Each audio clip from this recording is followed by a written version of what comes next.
నమస్తే ఫ్రెండ్స్, నేను మీ Sravani Harsha. Welcome back to our channel. ఇవాళ మన కథ బట్టబయలైన నిజం. కథని చివరి వరకు వినండి. నచ్చితే కనుక ఖచ్చితంగా తప్పకుండా ఒక్క లైక్ చేయండి. ఈ కథ పైన మీ విలువైన స్పందనని కామెంట్ రూపంలో మాకు తెలియజేయండి. కొత్తవారు ఎవరైనా చూస్తున్నట్లయితే మన ఛానల్ని సబ్స్క్రైబ్ చేసుకోండి. విద్య ఒక రిపోర్టరు. చాలా కేసులకి సంబంధించిన సత్యాలను తెలుసుకోవడంలో తనకి చాలా ప్రావీణ్యం ఉంది. దేశం మొత్తం తెలుసుకోవాలి అని అనుకుంటున్న ఒక కేసు విషయంలో తను ఇన్వెస్టిగేషన్ చేస్తోంది. హనీమూన్కి వెళ్లిన జంటలో భర్త చనిపోయి భార్య మాత్రమే మిగిలింది. భర్త చావుకి కారణం ఎవరు? ఇది దొంగల పనేనా, లేదంటే కేసులో మరేదైనా నిజం దాగి ఉందా? ఈ విషయాలన్నీ తెలుసుకోవడం కోసమే విద్య ప్రయత్నిస్తోంది. ఈ రోజు జైలులో ఈ కేసుకు సంబంధించి శిక్షని అనుభవిస్తున్న నిందితులతో ఇంటర్వ్యూ తీసుకోబోతోంది విద్య. దేశం మొత్తం ఈ సంఘటనలో అసలు ఏం జరిగిందో తెలుసుకోవాలని ఎదురు చూస్తూ ఉన్నారు. ఈ కేసులో నిందితురాలైన మైథిలితో మాట్లాడడానికి పోలీసుల అనుమతి తీసుకుంది విద్య. ఆ తరువాత మైకులు, కెమెరాలు అన్ని సెట్ చేసుకున్నారు. నిందితురాలు మైథిలి తన సెల్లో ఒకవైపుగా కూర్చునుంది. తన ముఖం మీద కొంచెం కూడా సిగ్గు గాని భయం గాని లేవు. ఎవరైనా తప్పు చేస్తే, పొరపాటు చేస్తే వాళ్ళ ముఖంలో కొంచెమైనా విచారం ఉంటుంది. కానీ తన ముఖంలో అలాంటి విచారమే లేదు. విద్య మైథిలి ముందు కూర్చుంది. తను కొంచెం సంకోచిస్తూ ఉంది. విద్య తనని ప్రశ్నించడానికి వచ్చిందని తను అర్థం చేసుకుంది. విద్యని తను పైనుంచి కింది వరకు చూసింది. విద్య తన మైక్ తీసుకుంది. కెమెరామెన్ కెమెరాలని ఆన్ చేశాడు. ఇంటర్వ్యూ చేయడం స్టార్ట్ అయింది. అప్పుడు విద్య మైథిలి ఎదురుగా కూర్చుని, నా పేరు విద్య, నేను వృత్తిపరంగా ఒక రిపోర్టర్ని, మీ ఇంటర్వ్యూ తీసుకోవడానికే పోలీసుల పర్మిషన్ తీసుకుని మరీ ఇక్కడికి వచ్చాను అని చెప్పగానే ఆమె ఒక్కసారిగా కళ్ళని కిందకి దించి ఆపై మళ్ళీ పైకి లేపి చెప్పడం ప్రారంభించింది. నా పూర్తి కథని మీకు చెప్పడానికి నేను సిద్ధంగా ఉన్నాను. ఇలాంటి ప్రశ్నలు మీకే కాదు, చాలా మంది దగ్గర చాలా ఉన్నాయి. మీ ఒక్కరికి మాత్రమే కాదు, చాలా మంది ఈ విషయం గురించి తెలుసుకోవాలి అని అనుకుంటున్నారు. అందరి కోసము అసలు ఏం జరిగిందో నేను ఇప్పుడు చెబుతాను అంటూ మైథిలి తన కథని చెప్పడం మొదలుపెట్టింది. నా పేరు మైథిలి. నా వయసు 24 సంవత్సరాలు. 3 నెలల క్రితం నేను రిజిస్టర్ చేసుకున్న మ్యారేజ్ బ్యూరో వారు ఒక పత్రికను ముద్రించారు. అందులో రిజిస్టర్ చేసుకున్న వాళ్ళ మహిళల పేర్లు, వివరాలు అన్నీ రాయబడ్డాయి. అందులో రిజిస్టర్ అయిన అబ్బాయిల వివరాలు కూడా ఉన్నాయి. ఎవరెవరు వ్యాపారం చేస్తున్నారు, ఎవరెవరు ఉద్యోగాలు చేస్తున్నారు, జీతం ఎంత వస్తుంది, వాళ్ళ కుటుంబ ఆదాయం ఎంత, వాళ్ళ కుటుంబం ఏమిటి, ఎక్కడుంటారు, వాళ్ళ కుటుంబానికి సంబంధించిన విషయాల గురించి ఆ పత్రికలో ఉంది. ఎవరైనా ఇష్టపడితే వాళ్ళిద్దరూ నిర్మోహమాటంగా సంభాషించుకోవచ్చు. అక్కడే నా కథ కూడా ప్రారంభమైంది అంటూ మైథిలి తన కథని చెప్పడం మొదలుపెట్టింది. మైథిలి తండ్రికి ఒక ప్లేవుడ్ కంపెనీ ఉంది. ఆయన 20 సంవత్సరాల క్రితమే ప్లేవుడ్ సప్లై చేసే కంపెనీని స్టార్ట్ చేశారు. ఆ కంపెనీలోనే సుహాస్ వర్క్ చేస్తున్నాడు. తండ్రికి సహాయం చేయడం కోసం మైథిలి అప్పుడప్పుడు ఆఫీస్కి వెళ్తూ ఉండేది. అదే క్రమంలో సుహాస్తో మైథిలికి స్నేహం కూడా ఏర్పడింది. సుహాస్ని మైథిలి ప్రేమించింది. మైథిలి కూడా సుహాస్కి చాలా నచ్చింది. తను చాలా అందంగా ఉండేది. ఎవరినైనా ఆకర్షించేలా ఉండేది. అందుకే తను మైథిలితో స్నేహం చేయడం మొదలుపెట్టాడు. నెమ్మదిగా మైథిలి, సుహాస్ ఒకరినొకరు అర్థం చేసుకోవడం, ఒకరినొకరు ఇష్టపడడం మొదలుపెట్టారు. ఇద్దరూ ఫోన్ నెంబర్లు కూడా ఎక్స్చేంజ్ చేసుకొని చాటింగ్ చేసుకోవడం, కాల్స్ మాట్లాడుకోవడం కూడా మొదలుపెట్టారు. మెల్లమెల్లగా వాళ్ళిద్దరూ ఒకరినొకరు ప్రేమించుకుంటూ ఉన్నారు. ఆ తరువాత సుహాస్ ఇంట్లో తన ప్రేమ విషయం గురించి మాట్లాడతానని మైథిలితో చెప్పాడు. మరోపక్క మహేష్ ఆ మ్యాట్రిమోనీ వాళ్ళు ప్రింట్ చేసిన పత్రికలో మైథిలి ఫోటోని చూశాడు. ఆ మ్యాట్రిమోనీ వాళ్ళు ప్రింట్ చేసిన పత్రికలో తన పూర్తి ఇన్ఫర్మేషన్ ఉంది. తన పేరు, వివరాలు, ఫోటో, ఇంకా తన కుటుంబ సభ్యుల వివరాలు, తన తండ్రి ఫోన్ నంబరు, తన అడ్రస్సు అన్నీ ఉన్నాయి. మహేష్ తన తల్లికి, తండ్రికి కూడా మైథిలి ఫోటోని చూపించాడు. మహేష్కి 2 చెల్లెళ్ళు, ఒక అన్నయ్య కూడా ఉన్నారు. అన్నయ్యకి పెళ్ళైపోయింది. పెద్ద చెల్లెలకు కూడా పెళ్ళయింది. ఇంకా చిన్న చెల్లెలు చదువుకుంటూ ఉంది. మహేష్ తన తల్లిదండ్రులకి, చెల్లెలకి ఆ ఫోటో చూపించినప్పుడు ఆ అమ్మాయి తనకి చాలా నచ్చింది అని చెప్పినప్పుడు తన తల్లి, చెల్లెలి కళ్ళు ఆ పత్రికపై పడ్డాయి. అప్పుడు వాళ్ళిద్దరూ మైథిలి ఫోటో చూసి మైథిలి చాలా అందంగా ఉందని వాళ్ళు కూడా చెప్పడం మొదలుపెట్టారు. అప్పుడు మహేష్, నేను కూడా ఆ అమ్మాయి ఫోటో చూడగానే ఆ అమ్మాయి నాకు చాలా నచ్చేసింది. నేను తనని ఇష్టపడడం కూడా మొదలుపెట్టాను. అందుకే ఈ ఫోటో మీకు చూపిస్తున్నాను. మీరు చాలా కాలంగా నా కోసం చాలా సంబంధాలు చూసి చూసి విసిగిపోయారు. ఈ అమ్మాయి నాకు కూడా నచ్చింది, ఇప్పుడు మీకు కూడా నచ్చింది అంటున్నారు కాబట్టి ఆ అమ్మాయి తల్లిదండ్రులతో మాట్లాడండి. వాళ్ళ కుటుంబం కూడా చాలా మంచిది. వాళ్ళకు సంబంధించిన పూర్తి వివరాలు ఇక్కడే ఉన్నాయి అని చెప్పినప్పుడు మహేష్ తల్లి, నువ్వు చెప్పింది నిజమే బాబు, ఈ అమ్మాయి చాలా బాగుంది. నేను, మీ నాన్నగారు, వాళ్ళ కుటుంబ సభ్యులతో వెంటనే మాట్లాడతాము అని చెప్పినప్పుడు ఇలాంటి విషయాల్లో అంత ఆలస్యం చేయడం మంచిది కాదు అనుకొని మహేష్ తండ్రి మైథిలి తల్లిదండ్రులకి ఫోన్ చేసి తన వ్యాపారం గురించి, తన కుటుంబం గురించి అన్ని విషయాలు చెప్పాడు. నా పేరు రాజారాం. మేం ట్రాన్స్పోర్ట్ బిజినెస్ చేస్తాము. మాకు 4 పిల్లలు. పెద్ద కొడుకుకి, కూతురికి పెళ్ళైపోయింది. ఇంకా మహేష్ తన చెల్లెలు ప్రియా ఇంకా పెళ్లి చేసుకోలేదు. ఇప్పుడు మా కొడుకు కోసం మేం మంచి అమ్మాయిని వెతుకుతూ ఉన్నాము. మీ అమ్మాయి ఫోటో మ్యాట్రిమోనీలో చూసాము. మా అబ్బాయి మీ అమ్మాయి మైథిలిని ఆ ఫోటో చూసినప్పటి నుంచి చాలా ఇష్టపడుతున్నాడు. మీరింట్లో ఉండే సమయం చెప్తే మేం మీ ఇంటికి వస్తాము. మన 2 కుటుంబాలు కలిసి ఒకరి గురించి ఒకరం తెలుసుకుందాము. మనం కలిసి మాట్లాడుకుందాము. మీకు ఇష్టమైతే మీకు కన్వీనియంట్ టైం చెప్పండి, మేమే వచ్చి మిమ్మల్ని కలుస్తాము. లేదంటే మీరు మా ఇల్లు, మా కుటుంబ పరిస్థితులు చూడాలి అని అనుకుంటే మీరే వీలు చూసుకుని మా ఇంటికి రండి. నేను మీకు మా అడ్రస్ కూడా పంపిస్తాను అని చెప్పినప్పుడు మైథిలి తల్లిదండ్రులకు కూడా వాళ్ళ వ్యాపారం, వాళ్ళ కుటుంబ పరిస్థితులు అన్నీ చాలా బాగా నచ్చాయి. 2 కుటుంబాలు కలిసి మాట్లాడుకున్న తర్వాత అన్నీ బావుంటే పెళ్లి జరుగుతుంది అని అనుకున్నారు. మైథిలి తండ్రి రవికుమార్ గారు ఈ సంబంధం గురించి పాజిటివ్గా ఆలోచిస్తున్నారు. మైథిలి సాయంత్రం ఇంటికొచ్చినప్పుడు ఈ విషయం గురించి తన తల్లి రజని మైథిలితో చెప్పింది. ఈ విషయం విని మైథిలి ఆశ్చర్యపోయింది. మా అమ్మా నాన్నలు మహేష్ వాళ్ళ కుటుంబంతో మాట్లాడబోతున్నారా? వచ్చే వారం వాళ్ళని కలవబోతున్నారా? వాళ్ళు నా తల్లిదండ్రుల్ని ఆహ్వానించి వాళ్ళ ఇంటి అడ్రస్ కూడా పంపించారు. కానీ నా మనసులో ఏముందో నా తల్లిదండ్రులకు కూడా తెలియదు. నేను సుహాస్ని ఇష్టపడుతున్నాను అని ఆలోచించడం మొదలుపెట్టింది మైథిలి. ఈ విషయం తన తల్లిదండ్రులతో ఎలా మాట్లాడాలో కూడా మైథిలికి అర్థం కావడం లేదు. తను సుహాస్ని ఇష్టపడుతుంది అన్న విషయం ఇంట్లో చెబితే ఇంట్లో వాళ్ళందరూ మన దగ్గర పనిచేసే వ్యక్తిని, అంత తక్కువ జీతం సంపాదించే వ్యక్తిని నువ్వెలా ఇష్టపడ్డావు? అంత తక్కువ జీతంతో నువ్వు సంతోషంగా బ్రతకనే బ్రతకలేవు అని తనకి హితోపదేశం చేయడానికి, హితబోధలు చేయడానికి మొదలు పెడతారని మైథిలికి తెలుసు. అసలు విషయం ఏమిటంటే మైథిలి చెప్పకుండానే మైథిలి, సుహాస్ ప్రేమించుకుంటున్నారు అన్న విషయం వాళ్ళ కుటుంబంలో తెలిసిపోయింది. అందుకే వాళ్ళు మైథిలికి మహేష్ సంబంధం చేయడానికి చాలా ఆతృత చూపిస్తున్నారు. ఈ విషయం మైథిలికి అర్థమైనప్పుడు తనకి చాలా కోపం వచ్చింది. తన తల్లిదండ్రులు ఇద్దరిని సుహాస్తో పెళ్లి కొప్పించడానికి తను చాలా ప్రయత్నించింది. ఎవరో ఫోన్ చేసి పెళ్లి సంబంధం అంటే మీరు ఎలా నమ్ముతారు? అదేదైనా ఫేక్ కాల్ కూడా కావచ్చు కదా అని మైథిలి మాట్లాడుతూ ఉన్నప్పుడు తన అన్నయ్య శ్రీకాంత్, లేదు లేదు, అది ఫేక్ కాల్ కాదు, వాళ్ళు ట్రాన్స్పోర్ట్ బిజినెస్ చేస్తారంట, వాళ్ళ గురించి నాకు కూడా తెలుసు, వాళ్ళకి 2 కొడుకులు 2 కూతుళ్ళు ఉన్నారు, వాళ్ళ కుటుంబం కూడా చాలా మంచిది, వాళ్ళ గురించి నాకు కొన్ని విషయాలు తెలుసు, వాళ్ళు ఇచ్చిన ఇన్ఫర్మేషన్ అంతా కరెక్టే, వాళ్ళు చెప్పిన అడ్రస్ కూడా కరెక్టే, ఆ అబ్బాయి మహేష్ కూడా చాలా మంచి వాళ్ళు, వాళ్ళందరూ వచ్చే వారమే మన ఇంటికి వస్తామని చెప్పారు అని చెప్పినప్పుడు మైథిలి ఈ విషయాలన్నీ విని చాలా కోపం తెచ్చుకుంది. తను పూర్తిగా నిశ్శబ్దంగా మారిపోయింది. ఆ రోజు రాత్రి మైథిలి సుహాస్కి ఈ విషయాలన్నీ ఒక మెసేజ్లో పెట్టింది. కానీ సుహాస్ దగ్గర నుంచి ఎటువంటి స్పందన రాలేదు. 1 వారం గడిచిపోయింది. మహేష్ కుటుంబ సభ్యులు పెళ్లి చూపుల కోసం మైథిలి వాళ్ళ ఇంటికి వచ్చారు.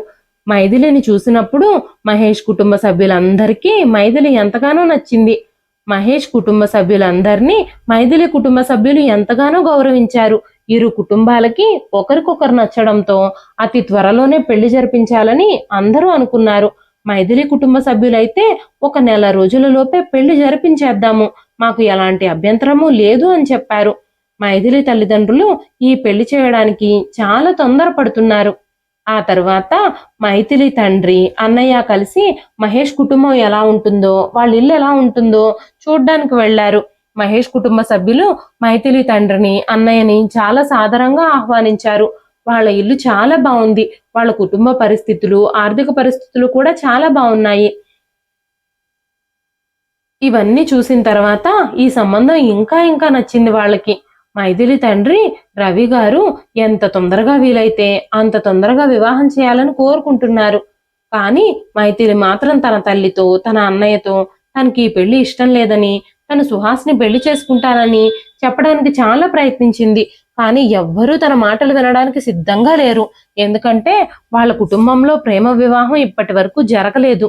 అందుకే ఈ ప్రేమలు మనకి సరిపోవని మైథిలి ఇష్టాన్ని కొట్టిపారేయడానికి, మైథిలిని ఈ పెళ్లి కొప్పించడానికి ప్రయత్నిస్తున్నారు అందరూ. అంతేకాకుండా మైథిలి కుటుంబానికి, సుహాస్ కుటుంబానికి ఆర్థిక పరిస్థితుల విషయంలో చాలా తేడా ఉంది. అందుకే మైథిలి తల్లిదండ్రులు సుహాస్ వాళ్ళ సంబంధానికి అస్సలు ఒప్పుకోవడం లేదు. ఈ పెళ్లి సంబంధం కుదరడంతో మహేష్ చాలా సంతోషంగా ఉన్నట్టు మైథిలికి కూడా అనిపిస్తోంది. కానీ మైథిలిలో మాత్రం ఆనందం మొత్తం ఎక్కడో అదృశ్యమైపోయింది. తను సంతోషంగానే లేదు. కుటుంబ సభ్యులందరూ కూడా ఇంత మంచి సంబంధం కుదిరినందుకు సంబరాలు చేసుకుంటున్నారు. కానీ మైథిలి ఈ పెళ్లి చేసుకోవాలనుకుంటుందా లేదా, తనకిష్టమా కాదా అని ఎవ్వరూ తన ఇష్టాయిష్టాలు తెలుసుకోవడానికి ప్రయత్నించలేదు. ఈ సంబంధం ఖాయమైన తర్వాత మహేష్ మైథిలితో ఫోన్లో మాట్లాడడానికి చాలాసార్లు ప్రయత్నించాడు. చాలాసార్లు మహేష్ మైథిలికి ఫోన్ చేశాడు. అప్పుడు మైథిలి ఫోన్ ఎత్తలేదు. దాంతో మహేష్ చెల్లెలు ప్రియా కూడా మైథిలికి ఫోన్ చేసి, మా అన్నయ్య మీతో మాట్లాడాలి అని అనుకుంటున్నాడు, చాలాసార్లు మీకు ఫోన్ ట్రై చేశాడు, మీరు ఫోన్ ఎత్తలేదు అని చెప్పేది. కానీ మైథిలి మాత్రం నేను చాలా బిజీగా ఉన్నాను అని చెప్పి ఆ ఫోన్లను ఇగ్నోర్ చేస్తూ ఉండేది. అంతేకాకుండా చాలాసార్లు సోషల్ మీడియాలో, వాట్సాప్లో, ఫేస్బుక్లో మైథిలికి మెసేజ్లు కూడా పెడుతూ ఉండేవాడు మహేష్. ఆ మెసేజ్లు కూడా మైథిలి అస్సలు స్పందించేది కాదు. కొన్ని రోజుల్లో ఎలాగూ తమ పెళ్లి జరగబోతోంది కాబట్టి మహేష్ మైథిలిని తీసుకొని షాపింగ్కి కూడా వెళ్లాలని ప్రయత్నం చేస్తూ ఉండేవాడు. ఇలాంటి సమయంలోనే ఇద్దరూ కలిసి బయట తిరిగితే ఇద్దరికి మధ్య అండర్స్టాండింగ్ పెరుగుతుందని, ఒకరితో ఒకరికి సాన్నిహిత్యం ఏర్పడుతుందని కూడా మహేష్ తల్లి చెప్పింది. అప్పుడు మహేష్, సరే అయితే నేను మైథిలి తల్లిదండ్రులతో మాట్లాడి వాళ్ళ నుంచి పర్మిషన్ తీసుకొని మైథిలిని తీసుకొని షాపింగ్కి వెళతాను అని చెప్పాడు. ఇప్పుడు ఎలాగూ ఒక నెల రోజుల్లో వాళ్ళ పెళ్లి జరగబోతోంది కాబట్టి మైథిలి తల్లిదండ్రులు మైథిలిని తనతో షాపింగ్కి తీసుకెళ్ళడానికి ఒప్పుకుంటారు అని మహేష్ అనుకున్నాడు. 2 రోజుల తర్వాత మహేష్ తల్లి రాగిణి గారు మైథిలి తల్లి రజనీ గారికి ఫోన్ చేసి, మీ అమ్మాయిని మాతో పాటు షాపింగ్కి పంపించాలి వదిన గారు, మేం పెళ్లి కూతురుకు సంబంధించిన షాపింగ్ అంతా ఈరోజు చేయాలనుకుంటున్నాము అని చెప్పినప్పుడు మైథిలి మహేష్తో కలిసి షాపింగ్కి వెళ్ళింది. వాళ్ళతో పాటు మైథిలి తల్లి, మహేష్ వాళ్ళ అమ్మా చెల్లెలు కూడా షాపింగ్కి వచ్చారు. షాపింగ్ అంతటిలోనూ మైథిలి ఇబ్బందిగా ఫీల్ అవుతూ మూడీగా ఉండడంతో మైథిలి తల్లి రజనీ గారు, వదిన గారు క్షమించండి, మా కుటుంబాల్లో పెళ్లికి ముందే పెళ్లి కొడుకు పెళ్లి కూతురు కలవడానికి అనుమతించరు, అందుకే మైథిలి కాస్త ఇబ్బంది పడుతుంది అని చెప్పినప్పుడు వెంటనే రాగిణి గారు, పర్వాలేదు వదిన గారు, ఇలా షాపింగ్ పేరుతో కలుస్తూ ఉంటే వాళ్ళిద్దరి మధ్యలో కూడా సాన్నిహిత్యం పెరుగుతుంది, వాళ్ళిద్దరికీ ఇప్పుడు పెళ్లి కుదిరింది, వాళ్ళిద్దరూ కాస్త సరదాగా తిరిగితే అది తప్పేమీ కాదు అని చెప్పినప్పుడు ఆవిడ మాటల్ని తిరస్కరించలేకపోయారు రజనీ గారు. కానీ మైథిలి మాత్రం మహేష్ని ఎదుర్కోవడానికి కూడా అస్సలు ఇష్టపడడం లేదు. మహేష్ కుటుంబ సభ్యులు 2 రోజులకు ఒకసారి తనని ఏదో ఒక వంకతో బయటకు వెళ్ళడానికి పిలిచేవారు. ఈ విషయంలో మైథిలి చాలా చిరాకు పడుతూ ఉండేది. అంతేకాకుండా కొన్నిసార్లు మైథిలి కుటుంబ సభ్యులు కూడా మహేష్ కుటుంబ సభ్యుల్ని భోజనానికి కూడా పిలిచేవారు. అలా తన ఇంటికి వచ్చినప్పుడు మహేష్ మైథిలితో మాట్లాడడానికి చాలా ప్రయత్నిస్తూ ఉండేవాడు. కానీ మైథిలి అస్సలు స్పందించేది కాదు. ఎప్పటికప్పుడు తనని అవాయిడ్ చేస్తూనే ఉండేది. ఈ విషయాలన్నీ మహేష్ హృదయంలోకి వెళ్ళడం ప్రారంభించాయి. నన్ను ఈ మైథిలి ఎందుకు అవాయిడ్ చేస్తోంది? నాకు తనకి పెళ్లి కుదిరిపోయింది, ఇప్పుడు నాతో మాట్లాడితే తప్పేంటి అని ఆలోచిస్తూ ఉండేవాడు. మెల్లగా రోజులు గడిచిపోయి పెళ్లి రోజు దగ్గరకొచ్చింది. మైథిలి కుటుంబంలో ఏం జరుగుతుందో సుహాస్కి బాగా తెలుసు. కానీ మైథిలి ఏదో ఒకటి చేయమని అడుగుతున్నా కూడా సుహాస్ మైథిలిని పెళ్లి చేసుకోవడానికి ముందుకు రాలేదు. ఎందుకంటే తన ఆర్థిక పరిస్థితులు అంతగా బాగోలేదు అన్న విషయం సుహాస్ కూడా తెలుసు కాబట్టి. సుహాస్ మైథిలితో, మైథిలి నన్ను క్షమించు, నేను ఈ విషయంలో ఏమీ చేయలేకపోతున్నాను. నేను ఈ పెళ్లి గురించి మీ తల్లిదండ్రులతో మాట్లాడలేను. వాళ్ళని ఎదిరించి నేను నిన్ను పెళ్లి చేసుకోలేను. ఒకవేళ నేను వాళ్ళని ఎదిరించి నిన్ను పెళ్లి గనక చేసుకుంటే నాకున్న ఈ ఉద్యోగం కూడా ఊడిపోతుంది. ఈ ఉద్యోగం పోతే మళ్ళీ తిరిగి వేరే ఉద్యోగం సంపాదించడం అంటే అది జరగని పని. అంతేకాకుండా చాలా కష్టంతో కూడుకున్న పని. ఈ విషయం నీకు కూడా తెలుసు అని సుహాస్ చెప్పినప్పుడు మైథిలికి చాలా కోపం వచ్చింది.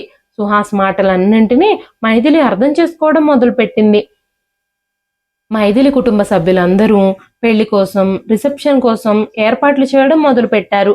పెళ్లి ఊరేగింపు తమ ఇంటి దగ్గరకు వస్తూ ఉన్నప్పుడు మహేష్ తన స్నేహితులందరితో కలిసి తన సొంత ఊరేగింపులోనే డాన్స్ కూడా చేయడం, తన సంతోషాన్ని వ్యక్తపరచడం అందరూ చూస్తూ ఉన్నారు. అంతేకాకుండా మహేష్, తన చెల్లెలు ప్రియా వీళ్ళిద్దరూ కలిసి చాలా రీల్స్ కూడా చేశారు. అన్న చెల్లెలు ఇద్దరూ స్నేహితుల్లాగా చాలా సరదాగా ఉన్నారు. ఈ వివాహం జరిగిన తర్వాత తమ కుటుంబంలో చాలా సంతోషాలు, సరదాలు వస్తాయని వాళ్ళిద్దరూ భావిస్తున్నారు. మైథిలి తల్లిదండ్రులు సుహాస్ కుటుంబాన్ని కూడా ఈ పెళ్లికి ఆహ్వానించారు. కానీ సుహాస్ పెళ్లికి రాలేదు. ఎందుకంటే తను ప్రేమించిన అమ్మాయి వేరొకరికి సొంతం అవ్వడం తను ఎలా చూడగలుగుతాడు? సుహాస్ మైథిలి కంటే వయసులో చిన్నవాడే అయినప్పటికీ మైథిలి సుహాస్ని ఎంతగానో ప్రేమించింది. మెల్లమెల్లగా జరుగుతున్న పరిస్థితులన్నీ చూస్తూ ఉంటే మైథిలి మానసిక పరిస్థితి కూడా చెడ్డగా తయారైంది. మైథిలిని పెళ్లి మండపానికి తీసుకెళ్లారు. మైథిలి మహేష్ వైపు చిన్నగా చూసింది. తను లైట్ గోల్డెన్ కలర్ షేర్వాణి ధరించి ఉన్నాడు. స్నేహితులందరూ తన చుట్టూ కూర్చునున్నారు. వాళ్లతో చాలా నవ్వుతూ మాట్లాడుతున్నాడు మహేష్. మహేష్ మైథిలిని మళ్ళీ మళ్ళీ చూస్తూనే ఉన్నాడు. కానీ మైథిలి మాత్రం నిశ్శబ్దంగా కూర్చునుంది. పెళ్లి వాతావరణంతో ఆ మండపం మొత్తం అందరి నవ్వులతో, కేరింతలతో సందడి సందడిగా నిండిపోయింది. కానీ మైథిలి ముఖం మీద మాత్రం కొంచెం కూడా చిరునవ్వు లేదు. వివాహం యొక్క కార్యక్రమాలన్నీ జరుగుతూ ఉన్నప్పుడు, ఒకరికొకరు వాగ్దానాలు చేసుకుంటూ ఉన్నప్పుడు మైథిలి మనసులో ఒక్కటే ఆలోచన. సుహాస్ని ప్రేమించి నేనిప్పుడు ఈ మహేష్ని పెళ్లి చేసుకుంటున్నాను. నేను చాలా పెద్ద తప్పు చేస్తున్నాను. ఈ తప్పుకి నన్ను నేను ఎప్పటికీ క్షమించుకోలేను అని ఆలోచిస్తూ ఉంది. ఈ రోజు మైథిలి తన హృదయాన్ని బలవంతం చేయలేకపోతోంది. ఆ సమయంలో నిశ్శబ్దంగా పెళ్లి తంతుకు తల వంచి మహేష్ చేత తాళి కట్టించుకుంది. కానీ తన హృదయం మొత్తం చాలా కోపంతో, బాధతో నిండిపోయింది. చాలా ఆచారాల తర్వాత పెళ్లి కార్యక్రమం అంతా ముగిసిపోయింది. ఆ తర్వాత మహేష్ చెల్లెలు ప్రియా కూడా మైథిలితో చాలా రీల్స్ చేసింది. అందరూ కలిసి చాలా ఫోటోలు దిగారు. మహేష్ స్నేహితులందరూ మహేష్ ఇంకా తన భార్య మైథిలితో కలిసి చాలా ఫోటోలు దిగారు. అంతేకాకుండా వాళ్ళందరూ చాలాసేపు డాన్సులు కూడా చేశారు. మైథిలి, మహేష్ కూడా కలిసి డాన్స్ చేస్తూ ఉన్నప్పుడు మైథిలి ముఖం మీద అస్సలు చిరునవ్వే లేదు. అప్పుడు ప్రియా స్టేజ్ మీదకొచ్చి, వదినా, ఈ రోజు మీ పెళ్లి రోజు కదా, అయినా సరే మీరెందుకు విచారంగా ఉన్నారు? మా అన్నయ్య నీతో డాన్స్ చేయడానికి ఎంత సంతోషంగా, హుషారుగా ఉన్నాడో చూడండి. మా అన్నయ్య మొహం ఎలా కలకల్లాడుతూ వెలిగిపోతుందో చూడండి. తను మీతో కలిసి డాన్స్ చేస్తూ ఆ ఆనందాన్ని పొందుతున్నాడు. కానీ నువ్వు మాత్రం మా అన్నయ్యకి అస్సలు కోఆపరేట్ చేయడం లేదు.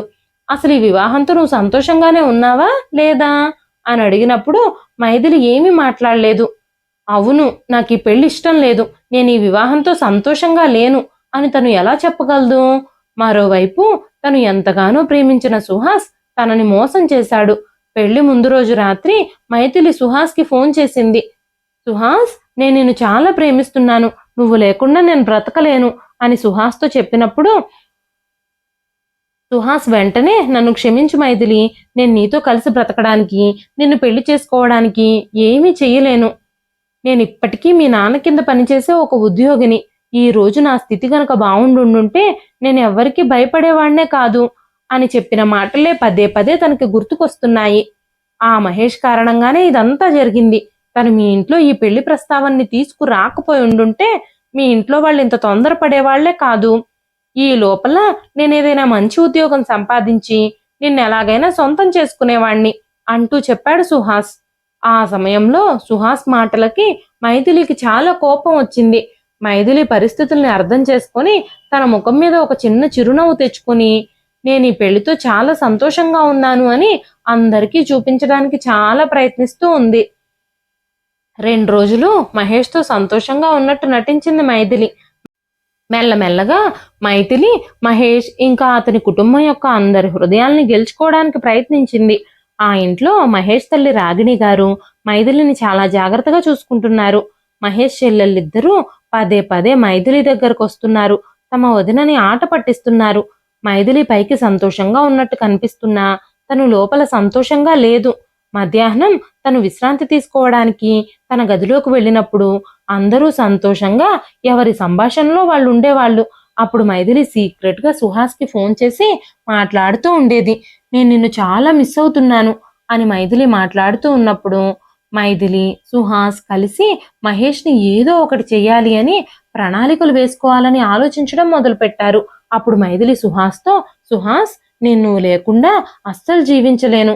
అసలు నేను ఆ మహేష్తో సంతోషంగానే లేను. నేను నువ్వు తప్ప ఎవ్వరితోనూ సంతోషంగా ఉండలేను. నీ ఆర్థిక పరిస్థితి సరిగ్గా లేకపోతే నేను నా తల్లిదండ్రులు నాకు పెళ్లిలో పెట్టిన నగలు, మా అత్తమామలు పెట్టిన నగలు అన్నీ తీసుకొని ఇంట్లో నుంచి వచ్చేస్తాను. మనమిద్దరం ఎక్కడికైనా పారిపోయి వివాహం చేసుకుందాం. మన ప్రపంచాన్ని మరెక్కడైనా సృష్టించుకుందాం అని చెప్పినప్పుడు సుహాస్ ఆ మాటలకు పూర్తిగా అంగీకరించాడు. సరే, ఎక్కడికైనా పారిపోయి కొత్త జీవితాన్ని మొదలు పెడతాం. కానీ మహేష్ నీ భర్తగా ఉన్నంత కాలం అదెలా జరుగుతుంది? అందుకే మహేష్ అడ్డుని తొలగించుకుందాం అంటూ సుహాస్ మైథిలితో చెప్పాడు. ఏం చెయ్యాలి, ఎలా చెయ్యాలి అనే విషయం మీద ఇద్దరూ ప్లాన్లు చేసుకోవడం మొదలుపెట్టారు. ఆ తర్వాత ఒకరోజు మైథిలి తల్లిదండ్రుల ఇంటికి వెళ్ళినప్పుడు మైథిలి ఏదో ఒక సాకుతో తన తండ్రి షాప్ దగ్గరకు వెళ్ళింది. అక్కడ తను సుహాస్ని కలిసి చాలాసేపు తనతో మాట్లాడింది. మంచి ప్రణాళికలు వేసుకున్న తర్వాత తను ఆ రోజు ఇంటికి తిరిగి వచ్చింది. ఆ రోజు రాత్రి మహేష్ మైథిలి మంచం మీద ఒకరికొకరు సమానంగా పడుకున్నారు. అప్పుడు మైథిలి మహేష్తో మాట్లాడుతూ, మన పెళ్ళై కొన్ని రోజులు గడిచాయి, మనం ఎక్కడికైనా హనీమూన్కు వెళితే బాగుంటుంది అని చెప్పినప్పుడు ఆ మాటలు విన్న మహేష్ ఆశ్చర్యంగా ఒక 2 సెకండ్లు నిశ్శబ్దంగా ఉన్నాడు. తనతో అస్సలు కంఫర్టబుల్ గానే లేని మైథిలి ఇప్పుడు హనీమూన్ గురించి మాట్లాడుతుందేంటా అని ఒక్క క్షణం ఆశ్చర్యపోయాడు. ఆ తర్వాత కొంచెం ఆలోచించి మైథిలితో, నిజమే మైథిలి, కానీ మనం ఇప్పుడు కుటుంబంతో టైం స్పెండ్ చేద్దాము. 1 నెల 2 నెలలు గడిచిపోయిన తర్వాత మనం హనీమూన్కి వెళదాము అని చెప్పినప్పుడు మైథిలి, అన్ని రోజులు గడిస్తే మనం పాత జంటగా మారిపోతాము. ఇప్పుడు మనం కొత్త జంట కదా, హనీమూన్కి ఎవరైనా పెళ్ళైన వెంటనే వెళతారు అంటూ హనీమూన్కి వెళ్లాల్సిందే అని చాలా పట్టుబట్టింది. మహేష్ కూడా హనీమూన్కి వెళ్ళడానికి అంగీకరించాడు. అప్పుడు హనీమూన్కి ఎక్కడికి వెళ్లాలో మైథిలినే నిర్ణయించింది. అప్పుడు మైథిలి మహేష్తో, మనం హనీమూన్కి సిమ్లా వెళదామండి. హనీమూన్కి వెళ్ళిన తర్వాత మనిద్దరం అక్కడే ఒకటవుతాము. అప్పటి వరకు మీకు ఉపవాసమే అంటూ చెప్పినప్పుడు మహేష్ తొందరలోనే వాళ్ళిద్దరూ కలవబోతున్నారు అన్న ఆనందంలో చాలా సంతోషంగా ఉన్నాడు. ఆ తర్వాత మహేష్, మేము హనీమూన్కి సిమ్లా వెళ్ళాలనుకుంటున్నాము అని చెప్పినప్పుడు మహేష్ తల్లిదండ్రులిద్దరూ, అసలే మైథిలి ప్రవర్తన నీ విషయంలో అంతగా బాగోలేదు, ఇప్పుడు హనీమూన్కి వెళ్ళడం ఎందుకు అంటూ నిరసన వ్యక్తం చేశారు. కానీ అప్పటికే మైథిలి టికెట్లు కూడా బుక్ చేసేసింది, ప్యాకింగ్ కూడా మొదలుపెట్టింది. కానీ టికెట్లు వెళ్ళడానికి మాత్రమే బుక్ అయ్యాయి. సుమారు 7 రోజుల పర్యటన కోసం సిమ్లాకు వెళుతున్నారు వాళ్ళు. 7 రోజుల తర్వాత ఎప్పుడు రావాలనిపిస్తే అప్పుడు రిటర్న్ టికెట్లు బుక్ చేసుకుందాం. మన ట్రిప్ ఎక్స్టెండ్ కూడా అవ్వచ్చు కదా అంటూ మైథిలి మహేష్తో చెప్పింది. ఆ తర్వాత మైథిలి తన తల్లి ఫోన్ నుంచి ఫోన్ చేసి సుహాస్కి ఈ విషయమంతా చెప్పింది. తన ప్లాన్ గురించి పూర్తి ప్రణాళిక ఇచ్చింది. హనీమూన్కి బయలుదేరేటప్పుడు మైథిలి చాలా నగలు ధరించింది. అంతేకాకుండా మహేష్ బ్యాగ్లో వాళ్ళ ఖర్చుల కోసం 3 లక్షల డబ్బులు కూడా పెట్టుకున్నాడు. వాళ్ళ ఇంటి నుంచి బయలుదేరేటప్పుడు మహేష్ తల్లి మైథిలితో, అమ్మ మైథిలి, మీరిప్పుడు హనీమూన్కి వెళుతున్నారు. ఇలా బయట తిరిగేటప్పుడు, జర్నీలు చేసేటప్పుడు ఇన్ని నగలు ధరించి వెళ్ళడం మంచిది కాదు అని చెప్పినప్పుడు మైథిలి, మా కొత్తగా పెళ్లి జరిగింది, నేను అందరికీ కొత్త వధువులా కనిపించాలి అంటే ఇలా నగలు ధరించడం చాలా అవసరం. నగలేమీ లేకుండా బోసి మెడతో కొత్త పెళ్లి కూతురు ఎలా బయటకు వెళుతుంది? మాకు ఎలాంటి ఇబ్బంది కలగదు. మీరనుకున్నట్టు మాకు ఎలాంటి ప్రమాదాలు జరగవు. మీరేం కంగారు పడకండి అని చెప్పినప్పుడు ఆవిడ మౌనంగా ఉండిపోయింది. అప్పుడు ఆవిడ మహేష్ని పక్కకు తీసుకెళ్లి, మహేష్, ఆ నగలు చాలా ఖరీదైనవి, దారిలో ఎవరైనా దోచుకుంటే కాస్త జాగ్రత్తగా ఉండండి అంటూ చెప్పింది. మహేష్ కూడా దారిలో ఆ నగలకి కాపలా కాస్తూ జాగ్రత్తగానే ఉన్నాడు. మహేష్ తల్లి మాత్రం మైథిలి అన్ని నగలు వేసుకెళ్లినందుకు చాలా కంగారు పడుతూ ఉంది. ఏ దారి దోపిడీ దొంగలో నగల కోసం తన కొడుకుని, కోడల్ని ఆపి ఆ నగలు ఇవ్వకపోతే ఏమైనా చేస్తారేమోనని భయపడుతూ ఉందావిడ. నగల విషయంలో జాగ్రత్తగా ఉండాలి అని పదే పదే కొడుకుకి, కోడలికి చెప్పింది. మహేష్, మైథిలి ఇద్దరూ బయలుదేరి సిమ్లా చేరుకున్నారు. సిమ్లాలో మొదటి రోజు అక్కడ రిసార్ట్‌కి దగ్గరలో ఉన్న ప్రాంతాలన్నీ తిరిగారు. మహేష్‌తో మైథిలి కొంచెం స్పందిస్తూ ఉంది. మహేష్ కూడా మైథిలితో చాలా సంతోషంగా ఉన్నాడు. చివరిసారిగా మైథిలి తన అత్తగారితో ఆ రోజు ఫోన్‌లో మాట్లాడింది. ఎందుకంటే ఇప్పుడు తను అందరితో ఉన్న అన్ని సంబంధాల్ని ముగించేయాలనుకుంటుంది. తను ఆ సంబంధాలన్నింటినీ తెంచుకునే సమయం వచ్చేసింది. ఆ రోజు రాత్రి మహేష్ తన ఉపవాసం గురించి మైథిలిని అడిగాడు. అప్పుడు మైథిలి దానికి ఇంకా సమయం ఉంది అని చెప్పింది. ఆ తర్వాత రోజు ఉదయం వాళ్ళిద్దరూ ఒక కొండపైన నడుస్తూ ఉన్నారు. మహేష్ మైథిలి కంటే కొంచెం ముందున్నాడు. మైథిలి మహేష్ తల్లితో ఫోన్లో మాట్లాడుతూ ఉంది. అప్పుడు రాగిణి గారు, అమ్మా మైథిలి, ఒక్కసారి మహేష్కి ఫోన్ ఇస్తావా, నేను మహేష్తో మాట్లాడాలి అని అడిగినప్పుడు, మేం కొండ మీద నడుస్తూ ఉన్నాం అత్తయ్య గారు, మహేష్ చాలా దూరంలో ఉన్నాడు, ఇక్కడ నెట్వర్క్ కూడా సరిగ్గా లేదు, మీరేమీ కంగారు పడకండి, నేను మహేష్తో చెప్తాను, ఆయనతో మీకు ఖచ్చితంగా ఫోన్ చేయిస్తాను, మేము హోటల్ రూమ్కి చేరుకోగానే మీకు ఫోన్ చేసి మేమిద్దరము మాట్లాడతాము అని చెప్పింది. కుటుంబ సభ్యులందరూ కొడుకు, కోడలు క్షేమంగా సిమ్లా చేరుకున్నారని, క్షేమంగా ఉన్నారని, ఇద్దరూ సంతోషంగా ఎంజాయ్ చేస్తున్నారని ఊపిరి పీల్చుకున్నారు. ఇద్దరూ హనీమూన్ని చాలా ఎంజాయ్ చేస్తున్నారు అని అందరూ అనుకుంటున్నారు. కానీ మైథిలి వేసిన భయంకరమైన ప్లాన్ గురించి ఎవ్వరికీ తెలియదు. మైథిలి వాళ్ళు సిమ్లా చేరుకున్న తరువాత ముగ్గురు అబ్బాయిలు వాళ్ళని అడ్డగించారని, డబ్బులు, నగల కోసం వాళ్ళని బెదిరించారని, మైథిలి తన మెడలో ఉన్న నగలన్నీ వాళ్ళకిచ్చేసిందని, బ్యాగ్లో డబ్బులు ఇవ్వడానికి మహేష్ ఒప్పుకోకపోవడంతో వాళ్ళు మహేష్ని చంపేశారని, కత్తితో పొడిచి లోయలో పడేశారని ఒక వీడియో సోషల్ మీడియాలో పోస్ట్ చేసింది మైథిలి. ఆ వీడియో వేగంగా వైరల్ అవ్వడం మొదలైంది. అసలు జరిగింది ఏమిటంటే, మైథిలి, తన భర్త మహేష్ ఇద్దరూ కలిసి ఒక కార్ని అద్దెకు తీసుకున్నారు. మైథిలి, మహేష్ ఆ కారులో ఉదయాన్నే వెళుతూ మైథిలి తను ఏర్పాటు చేసిన వ్యక్తులకి లైవ్ లొకేషన్ షేర్ చేసింది. ఫోన్లో ఎక్కడున్నారు ఏంటి అనే ఇన్ఫర్మేషన్ మాటి మాటికి ఇస్తూనే ఉంది. వాళ్ళని సుహాసే ఏర్పాటు చేశాడు. ఇప్పుడు వాళ్ళిద్దరూ చేరుకోబోయే ప్లేస్కి సుహాస్ ఆ ముగ్గురిని తీసుకుని వచ్చాడు. వాళ్ళు కారులో కూర్చుని కొండలు, లోయలు సందర్శించడానికి వెళ్లారు. వాళ్ళకి నచ్చిన ప్లేసుల్లో కారాపి ఫోటోలు తీసుకుంటున్నారు. ఒక లోయ దగ్గర ఈ సీనరీ చాలా బాగుంది, ఇక్కడ ఫోటోలు తీసుకుందాం అని మైథిలి అడగగానే మహేష్ కారు ఆపేశాడు. అక్కడ వాళ్ళిద్దరూ ఫోటోలు దిగుతూ ఉన్నప్పుడు ఒక ముగ్గురు కుర్రాళ్ళు కారు దగ్గరకు వచ్చి మహేష్ని పట్టుకున్నారు. ఆ ముగ్గురు వ్యక్తుల్లో ఇద్దరు మహేష్ని గట్టిగా పట్టుకుని ఉన్నప్పుడు మూడో వ్యక్తి పదునైన కత్తి తీసి ఆ కత్తితో మహేష్ని కడుపులో పొడిచాడు. మహేష్ అరుస్తూ ఉన్నాడు. దాని కారణంగా మహేష్ చాలా గాయపడ్డాడు. అతని కళ్ళల్లోంచి కూడా కన్నీళ్ళొచ్చాయి. తనకి తప్పించుకోవడం అసాధ్యం అన్న విషయం అర్థమైపోయింది. ఆ ముగ్గురు తనని గట్టిగా పట్టుకొని తనని చంపడానికి ప్రయత్నిస్తున్నారు. ఇప్పుడు మైథిలి, సుహాస్ మహేష్ శవాన్ని కూడా దాచవలసి వచ్చింది. ఇప్పుడు వాళ్ళు ఒక ప్లాన్ వేశారు. దారి దోపిడీ దొంగలు నగల్లాక్కొని డబ్బు కోసం సుహాస్ని చంపేసి లోయలోకి తోసేశారు అన్నట్టుగా క్రియేట్ చేశారు. ఆ వీడియోలో మైథిలి అదే విషయం చెప్పి వీడియోని సోషల్ మీడియాలో పోస్ట్ చేసింది. ఆ తర్వాత ఆ ముగ్గురు వ్యక్తులతో పాటు సుహాస్ ఇంకా మైథిలి కూడా కారులో కూర్చుని చాలా దూరం వెళ్లారు. ఆ తర్వాత కాంట్రాక్ట్ మాట్లాడుకున్న దాని ప్రకారం ఆ ముగ్గురికి డబ్బులు ఇచ్చేశారు.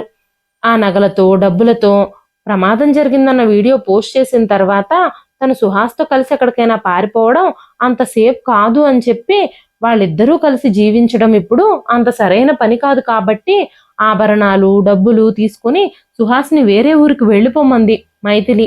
సుహాస్ ఆ నగలు, డబ్బులు తీసుకుని వేరే ఊరు వెళ్ళిపోయాడు. మొబైల్ ఫోన్లో సిమ్ కార్డులు కూడా విరిచేసి వేరు వేరు ప్రదేశాల్లో విసిరేశారు.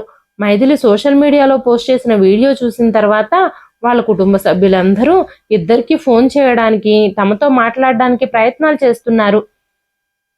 తమ సిమ్ కార్డులు విరిచేసి ఫోన్లని దూరంగా విసిరేసిన కారణంగా కుటుంబ సభ్యులు ఎంత ప్రయత్నించినా కూడా తన ఫోన్ కలవలేదు. కొన్ని రోజులు మైథిలి అక్కడక్కడే తిరిగింది. 3 రోజుల వరకు వాళ్ళ గురించి ఎలాంటి ఇన్ఫర్మేషన్ లేకపోవడంతో ఇరు కుటుంబాల సభ్యులు సిమ్లాకి చేరుకున్నారు. జరిగిన విషయం గురించి పోలీసులకు కంప్లైంట్ ఇచ్చారు. అప్పుడు మైథిలి ప్లాన్ ప్రకారం తన కుటుంబాన్ని కలుసుకుంది.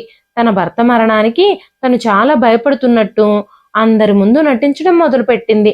తన భర్తని దారి దోపిడీ దొంగలే చంపారు అని అందరూ భావించే విధంగా తను అందరినీ నమ్మించడానికి ప్రయత్నం చేస్తూ ఉంది. సిమ్లాలో ఆ దారి దోపిడీ దొంగలు మహేష్ని చంపేసి తనని లోయలోకి విసిరేసిన తర్వాత నన్ను కిడ్నాప్ చేసి సెండీగా తీసుకొచ్చారు అంటూ అబద్ధాలు చెప్పింది మైథిలి. నువ్వు ఈ 3 రోజులు ఎలా ఉన్నావు అని అడిగినప్పుడు, కిడ్నాపర్స్ నన్ను వదిలేసినప్పుడు నా పరిస్థితి చాలా చెడ్డగా ఉంది. నా జుట్టు ముఖం చాలా మురికిగా అయిపోయాయి. నా శరీరం కూడా చాలా అలసిపోయింది అంటూ తను చెప్పడం మొదలుపెట్టింది. తన దగ్గరలో ఉన్న దాబా దగ్గరకు వెళ్ళినప్పుడు అక్కడ ఉన్న వాళ్ళంతా తనను చూసి జాలిపడి సహాయం చేయాలి అని అనుకున్నప్పుడు తను వాళ్ళు ఏమడిగినా కూడా వాళ్ళ ఏ ప్రశ్నకి సమాధానం చెప్పలేకపోయింది. తను అసలు నోరు తెరిచి ఏమీ మాట్లాడలేకపోయింది. తను ఏడుస్తూ స్పృహ తప్పి పడిపోయింది. అప్పుడు వాళ్ళు తనని హాస్పిటల్లో జాయిన్ చేశారు. తన గురించి పోలీస్ కంప్లైంట్ కూడా ఇచ్చారు. పోలీసులు హాస్పిటల్లోకి వచ్చిన తర్వాత తనని వివరాలు అడిగినప్పుడు తన వివరాలన్నీ చెప్పింది. మైథిలి కుటుంబ సభ్యులందరూ మైథిలి కోసం, మహేష్ కోసం వెతుకుతూ పోలీస్ స్టేషన్లో వాళ్ళ కోసం కంప్లైంట్ కూడా ఇచ్చారు. ఆ 2 ఇన్ఫర్మేషన్లు మ్యాచ్ అవ్వడంతో పోలీసులకి మైథిలి దొరకగానే వాళ్ళు వాళ్ళ కుటుంబానికి ఇన్ఫర్మేషన్ ఇచ్చారు. పోలీసులు మీరు ఇక్కడికి అసలు ఎలా వచ్చారు అని అడిగినప్పుడు తను అందంగా అల్లిన కథని పోలీసులకు కూడా చెప్పింది మైథిలి. అంతేకాకుండా పోలీసులు మహేష్ బాడీ కోసం మైథిలి చెప్పిన ప్లేస్లో వెతకడం మొదలుపెట్టారు. చాలాసేపు వెతికిన తర్వాత మహేష్ బాడీ దొరికింది. ఆ తర్వాత అందరి పర్మిషన్లు తీసుకొని పోస్ట్ మార్టం తర్వాత బాడీని కుటుంబ సభ్యులకు అప్పచెప్పారు. మహేష్ బాడీని ఇంటికి తీసుకెళ్లారు. అంతిమ సంస్కారాలు కూడా జరిపించారు. తన జీవితం పెళ్ళై 4 రోజులు కూడా గడవక ముందేనే ఇంత దుర్భరంగా మారిపోయింది అని అందరూ తన మీద జాలిపడ్డం మొదలుపెట్టారు. పోలీసులకి ఈ విషయం మీద చాలా అనుమానాలున్నాయి. కిడ్నాపర్లు మిమ్మల్ని కిడ్నాప్ చేస్తే వాళ్ళ గురించి మీకు తెలిసిన ఇన్ఫర్మేషన్ ఏదైనా ఉంటే చెప్పమని, వాళ్ళు ఏ వెహికల్లో వచ్చారు అని, వాళ్ళ ఏ భాషలో మాట్లాడుకున్నారని, వీటన్నింటి గురించి పోలీసులు మైథిలిని గుచ్చి అడుగుతున్నారు. పోలీసులకి మైథిలి చెప్పే సమాధానాలకి మైథిలి మీద కూడా అనుమానం వచ్చింది. మైథిలి తన ఫోన్ని, సిమ్ కార్డ్ని తీసి పారేసినా కూడా తన ఫోన్లో కాల్ డేటా మొత్తము పోలీసులకి దొరికింది. దాంతో తన కాల్ డేటాని సెర్చ్ చేసినప్పుడు సుహాస్ అనే వ్యక్తితో మైథిలి చివరిగా మాట్లాడిందని, తనకి లొకేషన్ షేర్ చేసిందని ఈ విషయాలన్నీ తెలిసాయి. మైథిలి అత్తగారు కూడా మైథిలిని అనుమానించడం మొదలుపెట్టారు. మైథిలి మామగారు మాత్రం తనకి సపోర్ట్ చేస్తున్నారు. మైథిలి తల్లిదండ్రులిద్దరూ ఆ సుహాస్తో మా కూతురికి ఎలాంటి సంబంధము లేదు అని చెప్తున్నారు. ఆ సుహాస్ మా షాప్లో పనిచేసే వ్యక్తే, కానీ తనతో మా మైథిలికి ఎలాంటి సంబంధము లేదు. మేము తనని చాలా విలువలతో పెంచాము అంటూ రవికుమార్ గారు తన కూతురు గురించి అందరికీ చెప్పడానికి ప్రయత్నిస్తున్నారు. సిబిఐ దర్యాప్తు కూడా మొదలయ్యింది. మైథిలి నుంచి చాలా ప్రశ్నలకి సమాధానాల కోసం అందరూ ప్రయత్నిస్తున్నారు. పోలీసుల ఒత్తిడి కూడా పెరిగింది. ఇప్పుడు తను చేసిన దుర్మార్గాలన్నీ బయటపడిపోతాయేమోనని మైథిలిలో భయం మొదలైంది. సుహాస్ గురించి ఎంక్వైరీ చేసి పోలీసులు సుహాస్ని కూడా అరెస్ట్ చేశారు. పోలీసులు 3rd డిగ్రీ ట్రీట్మెంట్ వాడడంతో భయంతో సుహాస్ వాళ్ళు చేసిన నేరాలన్నింటి గురించి బయట పెట్టేశాడు. మైథిలి, సుహాస్ కలిసి తెలివిగా ఏ విధంగా అయితే మహేష్ని చంపడానికి ప్లాన్ చేశారో, మహేష్ని ఎలా తెలివిగా హనీమూన్ ట్రిప్ కని తీసుకెళ్లారో, ఎలా చంపారో అన్ని విషయాలు బయట పెట్టాడు. తమ కుటుంబ సభ్యులందరూ మైథిలిని అసహించుకోవడం మొదలుపెట్టారు. మైథిలి అత్తగారు మైథిలిని లాగిపెట్టి చెంపదెబ్బ కొట్టారు. నీకే పెళ్లి ఇష్టం లేకపోతే ముందుగానే ఈ పెళ్లి చేసుకోకుండా ఉండాల్సింది. సైలెంట్గా పెళ్లి చేసుకుని నీ ఇష్టమైన వాడితో లేచిపోవడం కోసం నా కొడుకుని అడ్డం తొలగించుకోవాలని నువ్వు నా కొడుకునే పొట్టను పెట్టుకున్నావు కదా అంటూ కన్నీరు మున్నీరుగా విలపించారు ఆవిడ. మైథిలిని పోలీసులు అరెస్ట్ చేశారు. మహేష్ని చంపినందుకు గాను మైథిలికి, సుహాస్కి వాళ్ళు ఎవరికైతే డబ్బులిచ్చి కాంట్రాక్ట్ మాట్లాడుకున్నారో ఆ ముగ్గురికి శిక్ష పడింది. మనం తెలివిగా ప్లాన్ చేశామని అనుకుంటాం, కానీ చట్టం, న్యాయం నుంచి ఎవ్వరూ తప్పించుకోలేరు. Hotel CCTV footage Mythili call రికార్డింగ్తో మైథిలి చేసిన నేరాలన్నీ బయటపడిపోయాయి. ఇప్పుడు తను జైల్లో శిక్షని అనుభవిస్తోంది. ఈ కథంతా వింటున్నప్పుడు న్యూస్ రిపోర్టర్ విద్య కళ్ళల్లో కూడా నీళ్లు తిరిగాయి. కానీ ఈ కథని బయటకు తీసుకెళ్తే చాలా మంది వ్యక్తులు ఇలాంటి పరిస్థితులు ఎదురు కాకుండా జాగ్రత్త పడతారు అన్న ఉద్దేశంతోనే తను ఇలాంటి కేసుల్లో ఏం జరిగింది అనే విషయాలని జనాల ముందుకు తీసుకెళ్లే ప్రయత్నం చేస్తోంది విద్య. అన్ని బంధాల్ని మోసం చేసి తను ప్రేమించిన వాడి కోసం మైథిలి కట్టుకున్న భర్తనే చంపాలి అని తీసుకున్న అతి పెద్ద నిర్ణయం ఈ రోజు తనని జైలు ఊచలు లెక్క పెట్టేలా చేసింది. ఏ పాపమూ తెలియని అమాయకుడైన మహేష్ ప్రాణాలు పోయేలా చేసింది. ఆడపిల్లల పెళ్లి విషయంలో తల్లిదండ్రులు చాలా ఆలోచించి నిర్ణయాలు తీసుకోవాలి. కట్టిన తాళికి కట్టుబడి పెళ్లి బంధంతో సర్దుకుని పెళ్లి చేసుకున్న వ్యక్తితో తమ జీవితాన్ని సంతోషంగా మార్చుకునే ఆడవాళ్లు చాలా తక్కువైపోయారు ఈ రోజుల్లో ప్రేమించిన వాళ్ళ కోసం ఇలాంటి దుర్మార్గాలు చేసే ఆడవాళ్లే ఎక్కువైపోయారు. కానీ ఎన్ని చేసినా చట్టం నుంచి మాత్రం తప్పించుకోలేరని, మనం చేసిన తప్పులకి శిక్ష ఎలాగైనా పడుతుందని, నిజాలన్నీ ఏదో ఒక రూపంలో బట్టబయలవుతాయని మైథిలికి ఇప్పుడు అర్థమైంది. పెళ్లి తర్వాత మైథిలి సుహాస్తో పారిపోవడానికి వేసిన ప్లాన్లన్నీ పెళ్లికి ముందే సుహాస్ని పెళ్లి చేసుకోవడం కోసం తను ఆలోచించుండుంటే, తన ప్రేమ విషయంలో తన తల్లిదండ్రుల దగ్గర గట్టిగా మాట్లాడుంటే, తన ప్రేమని గెలిపించుకునే దిశగా పెళ్లికి ముందే తన అడుగులు ముందుకు వేయగలిగితే తన జీవితం ఇప్పుడు మరోలా ఉండేది. సరైన సమయంలో సరైన నిర్ణయాలు తీసుకోకపోతే అందరి జీవితాలు నాశనమైపోతాయి. ఈ పెళ్లి వల్ల అమాయకుడైన మహేష్ జీవితం అర్ధాంతరంగానే ముగిసిపోయింది. తన జీవితం తనకు ఇష్టం వచ్చినట్టుగా బ్రతుకుదాము అనుకున్న మైథిలి జీవితం జైలు పాలయ్యింది. పూర్తిగా ఇద్దరి జీవితాలు నాశనమైపోయాయి. ఇదండి ఈ రోజు కథ. ఈ కథ మీకు ఎలా అనిపించింది? కథ నచ్చితే ఒక లైక్ చేయండి. ఈ కథ పైన మీ విలువైన స్పందనని కామెంట్ రూపంలో మాకు తెలియజేయండి. మరెన్నో ఇలాంటి ఇంట్రెస్టింగ్ కథల కోసం మన ఛానల్ని సబ్స్క్రైబ్ చేసుకోండి. మరొక మంచి కథతో రేపు మళ్ళీ కలుస్తానండి. అంతవరకు సెలవు.